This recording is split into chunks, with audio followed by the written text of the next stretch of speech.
Olá pessoal, tudo bem?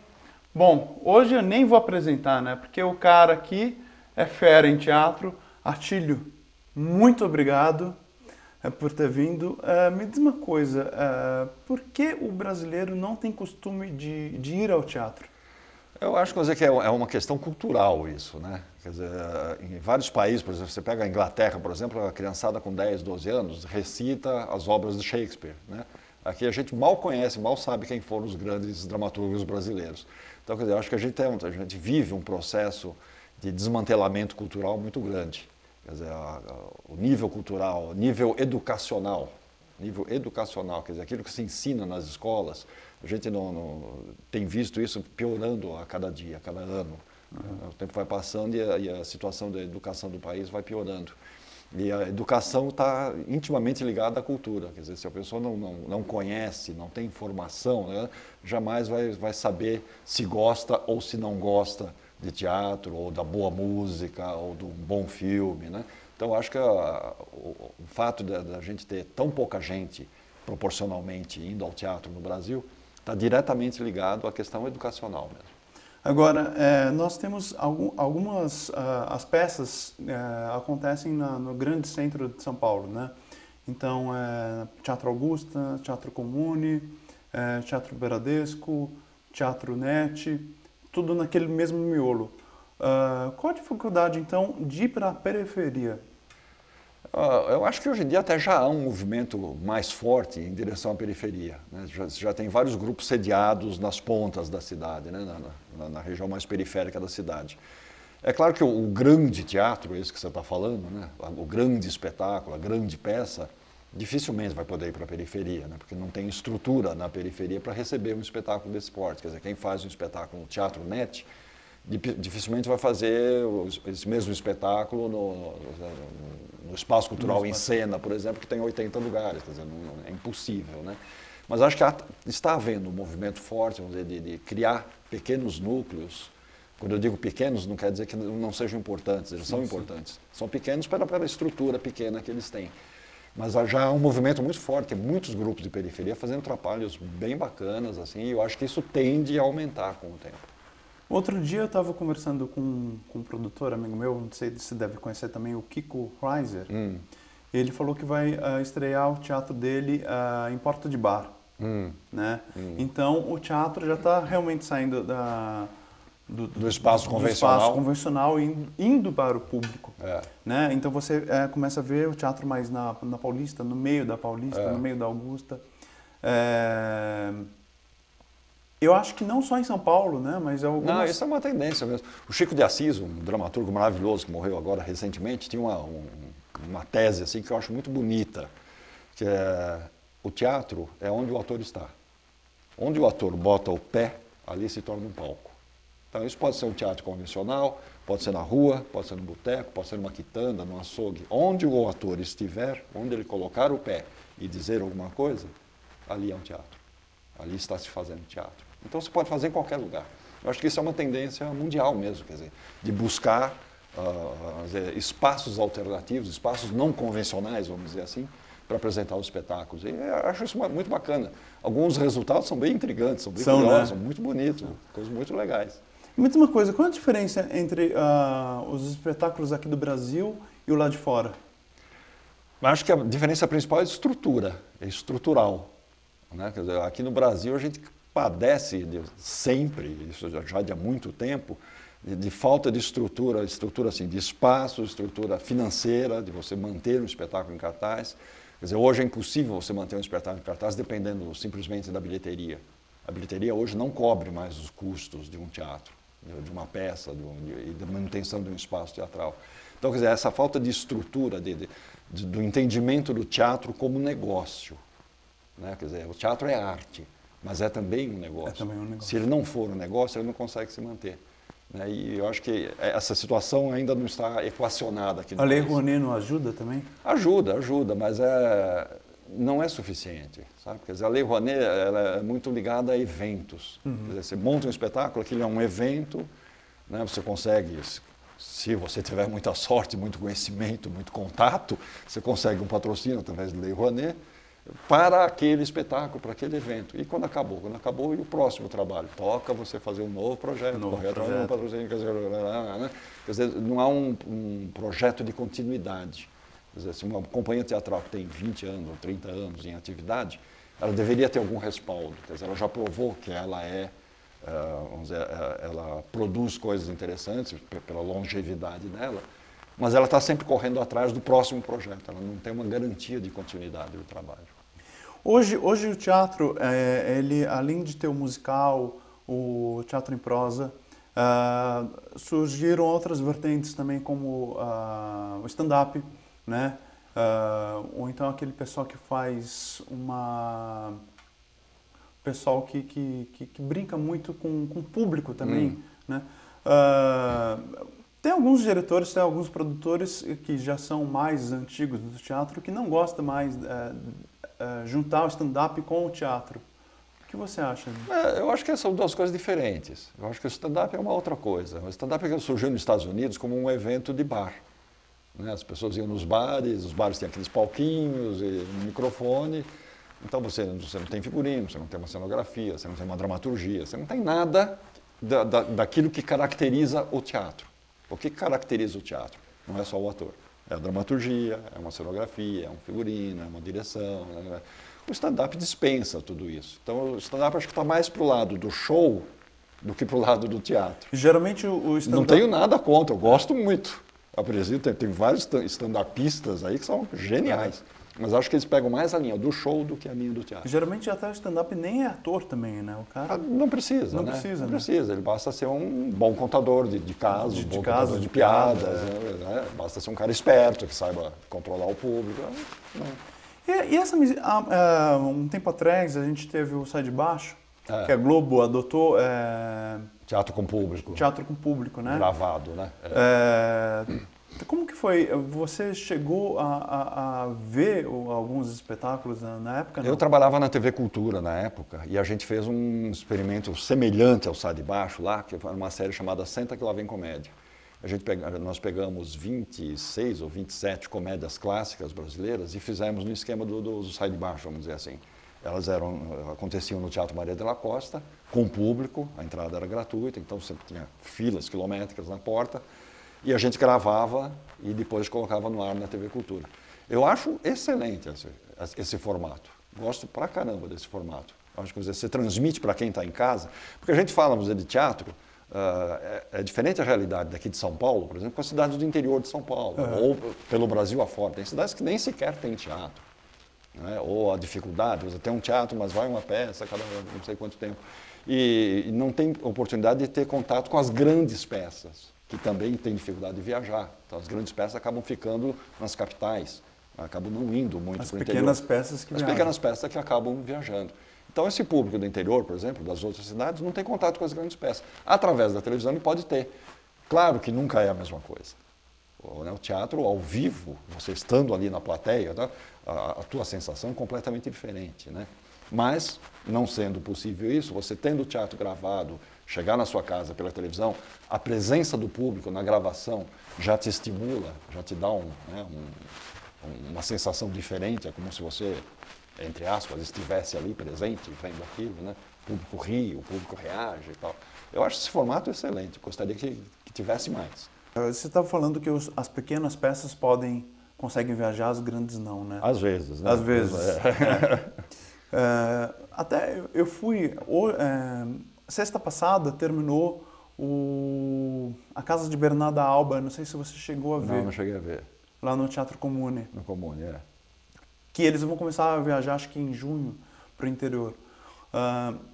Tem o Guilherme Lobo, que é um cara que foi da Globo, tá? Um rapaz que foi da Globo, mas tem outros também atores e um diretor, o Rafael Malaguti, que é diretor e produtor. Lá fora é uma peça grande. Na Casa de Bernarda Alba, né? Aqui eles não conseguem a verba suficiente, né, para fazer essa peça se tornar uma montagem tão grande como uma montagem tão grande. Mas de repente também, será que a montagem pequena para o teatro pequeno e uma história dramática boa será que não fica mais próximo do público também? Eu acho que essa coisa do grande e do pequeno é muito relativo, né? Você pode ter uma versão da Bernarda Alba com belíssimos cenários, com belíssimos, né, figurinos no espaço grande, que não seja bom, né? Uhum. E você pode ter uma montagem do Bernarda Alba num espaço pequenininho, com pouca gente, às vezes sem cenário nenhum, ou com elementos só de cena, e que seja muito bom. Eu acho que uma coisa não tem nada a ver com a outra. O grande e o pequeno não é isso que determina a qualidade da coisa, né? Você pode fazer trabalhos muito bons, muito intensos, muito fortes, daqueles que ficam na memória da gente, com poucos elementos, né? Não necessariamente você precisa de uma grande estrutura, né? Qual que é o seu diretor preferido hoje de teatro? Ah, tem vários, né? Dos antigos eu diria que é o Antunes Filho, para mim é o mestre. O Zé Celso, principalmente as coisas que ele fazia até uns 10, 15 anos atrás, eu achava assim, genial o trabalho do Zé Celso. Hoje já não acho tanto, mas ele é uma referência, sem dúvida nenhuma, né? Agora, novos, a cada dia aparece gente nova, né, cara? Oswaldo Mendes, você gosta? Oswaldo Mendes, então, colocaria nessa categoria dos antigos também, né? Mas agora, moçada, a cada dia aparece gente nova aí, e tem gente muito boa, graças a Deus, né? Você tem se surpreendido bastante? Tenho me surpreendido bastante. Se for para citar alguma, eu assisti recentemente Roleta Russa, direção do Dan Rossetto, no Espaço Parlapatões, um trabalho chocante, assim, maravilhoso, que eu saí abalado, né? Eu acho que o teatro legal é esse, é o teatro que te atinge de alguma maneira efetiva, né? Ou você sai dando muita risada, ou aquilo te modifica de alguma forma, ou você tem vontade de comentar com alguém aquele espetáculo. Se você sai do teatro e não tem vontade de comentar o espetáculo, é porque não rolou. Não rolou. Agora, se você sai com vontade de comentar, de falar para alguém, é porque aquilo te atingiu. Não precisa falar peça, mas uma peça que você falou, putz, já foi, e você falou, nossa, não queria estar aqui. Ah, são várias, viu? São várias. Infelizmente, eu acho que tem muita coisa em cartaz de São Paulo, né? Se a gente pegar o guia aí, esses guias da Folha, você vê que tem 200 espetáculos, entre adultos e infantis, tem 200 espetáculos em cartaz, né? Uma boa parte deles não é bom, infelizmente. Mas acho normal isso. Uma boa parte dos filmes que estão em cartaz também não são bons. Não são bons. Uma boa parte das músicas que se faz também não são boas. Então, quer dizer, em toda a arte você tem isso. Tem quadros que são maravilhosos, tem quadros que você fala, oxe, né? Sai de perto. É natural que isso aconteça, né? Já em palco, qual foi a pior cagada que aconteceu em palco assim contigo? Ah, caiu o cenário. A gente fazia um espetáculo infantil, um espetáculo meu chamado O Pequeno Imperador, dirigido por Milton Andrade, que faleceu também recentemente. E a gente era um palácio japonês, né? Chinês, aliás, um palácio chinês, era uma estrutura de madeira e tal, e no meio da peça aquilo caiu, né? Caiu em cima do Pequeno Imperador, dos atores. Eu já vi goteiro... Tivemos que reconstruir o palácio dele em cena. Eu já vi goteiro de ar-condicionado. Ah, sim, isso já vi. Mas coisas assim, estourar uma lâmpada, as coisas já várias vezes. Esse tipo de coisa. Agora, caiu o cenário, não, graças a Deus foi só aquela vez. E erro grotesco de perder a fala também? Ah, acontece, né? A gente fazia muito espetáculo para a escola, né? Trabalhei muito tempo fazendo espetáculo. Tinha um espetáculo chamado O Homem Calculava, que nós fizemos 2.000 e tantas apresentações para a escola. E o público de escola é um público difícil. Eles interferem, né? Quer dizer, não sempre e tal, mas a escola, às vezes você tem um público que é inquieto, que interfere, que comenta, que fala, solta uma piadinha, né? Sim. E às vezes, se você não está muito ligado, você não está pronto, aquele negócio espontâneo, e às vezes a piada é boa, isso que é o diabo, né? O moleque faz uma brincadeira e é boa, às vezes. Aí, às vezes, dá uma dançada, né? Mas... Uma curiosidade que eu tenho, você acha que dá para misturar na mesma arte o teatro com o cinema? Você acha que... Houve algumas experiências nesse sentido, eu já vi alguma coisa nesse sentido, eu acho que dá, sim, eu acho que dá. Você está passando um filme, de repente, do filme se torna teatro. Né? Não, o que eu já vi, assim, algumas experiências foi, vamos dizer, no espetáculo teatral, ter trechos que acabam sendo... Uma parte da história contada por um filme, por exemplo. Entendi. Né? É uma coisa assim. Eu já vi alguma coisa mais ou menos nessa linha, não vou recordar agora exatamente o que era, mas eu acho que sim, é um recurso teatral, é um recurso que, uma vez bem colocado dentro da história, bem encaixado dentro da história, é plenamente válido. Eu acho que tudo que você possa colocar no palco, desde que você esteja consciente do que você está fazendo, né, e que se preserve, eu acho que preserve a essência do teatro, quer dizer, está a serviço da história, está a serviço do espetáculo, perfeito. Lá fora, você já foi ver qual peça? Já vi algumas coisas assim, alguns clássicos, uns Shakespeare, algumas coisas desse tipo, assim, né? Mas eu acho... É gostoso ver o teatro lá de fora, para sentir justamente, vamos dizer, como é diferente fazer teatro. Lá fora, estamos falando em países desenvolvidos. Sim, sim. Né? Eu já vi teatro em Cuba, por exemplo. Como que foi? É uma tristeza, você vê, quer dizer, pô, é uma tristeza e chega a ser uma coisa admirável, de ver, quer dizer, que naquelas condições precaríssimas que eles vivem, eles ainda conseguem fazer teatro, né? Mas é um teatro censurado, é um teatro que não tem apoio absolutamente nenhum, quer dizer, feito ali na raça. Na raça. Coisa, né? Aquilo é arte, o né? resultado não pode ser muito bom, não é muito bom. Mas você admira pelo esforço, né, de manter a coisa viva. Agora, quando você vê teatro em países desenvolvidos, aí você vê que é uma baita estrutura, né? Você tem, o teatro é uma coisa consolidada, né? Faz parte, as pessoas fazem questão de, elas vão ao teatro, eles vão, né? Assiste-se muito menos televisão na Europa, por exemplo, do que se assiste aqui no Brasil. Então você tem hábitos culturais muito mais fortes lá fora. As pessoas vão a museus, né? As pessoas vão ao teatro, vão à dança. Quem aqui vai à dança? Quem é que assiste espetáculo de dança? Difícil. Putz. Em Cuba, por exemplo, teve uma experiência fantástica. Isso foi uma coisa admirável. Eu fui ao Gran Teatro Nacional de Havana, parecia um bolo de noivo, aquela arquitetura antiga, bonito pra caramba, o teatro precário, os fios tudo aparecendo, os negócios que você vê que não tem manutenção. Aí teve um espetáculo de dança muito bom, muito legal, lotado aquilo. Lotado. E terminou o espetáculo, pô, a molecada, jovens, assim, corriam para o palco e gritavam o nome dos bailarinos. Fulano! Quem aqui sabe o nome de um bailarino? Não sabe. Não sabe, rapaz. Você mal sabe o nome de um ou outro coreógrafo e olhe lá. As pessoas não têm. Então, os hábitos são muito diferentes, né? Mas eu acho que ainda o pessoal vai começar a ir mais ao teatro. Não, eu acho que sim. Acho e espero, torço para que isso aconteça. Pelo menos aqui em São Paulo está crescendo. Sim, a gente fala sempre a crise do teatro. O teatro sempre viveu em crise, desde a Grécia, né? Então, desde lá até hoje, sempre está em crise.